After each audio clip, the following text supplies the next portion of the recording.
Dans 50 ans, si on ne fait rien, le monde sera un enfer, parce qu'il y aura une température de 50 degrés sur la moitié de la planète, il y aura une vingtaine de pays qui auront l'arme nucléaire, il y aura des armes chimiques et des armes épouvantables, et ce sera une situation absolument invivable pour tout le monde.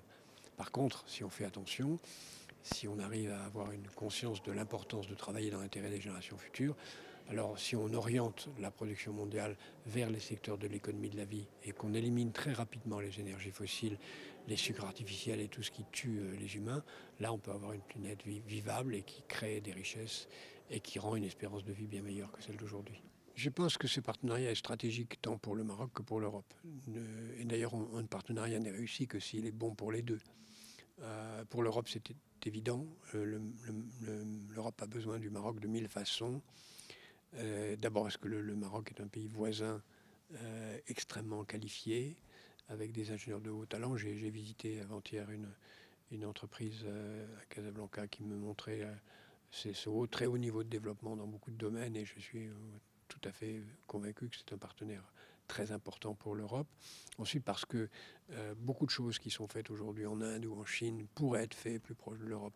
Et ça permettrait, comme l'a montré la crise du Covid, de diversifier les sources d'approvisionnement pour ne pas dépendre que de la Chine ou de l'Inde. Et de ce point de vue, le Maroc est très important. Aussi parce que le Maroc est pour l'Europe une voie d'entrée intelligente vers l'Afrique, et qu'il va nous falloir, c'est dans l'intérêt, je le disais tout à l'heure, de l'Europe de développer l'Afrique, et passer par le Maroc, qui est une puissance à la fois africaine et européenne, va être une façon beaucoup plus facile de créer les conditions du développement africain. Et le développement se fait par la géographie, c'est-à-dire par proximité, le Maroc, la Mauritanie, le Sénégal. En descendant ensuite, on aura une potentialité de développement qui est très important. Si on ne réussit pas à développer comme ça la République du Congo et le Nigeria, l'Afrique va tourner au chaos, et ça sera mauvais pour tout le monde.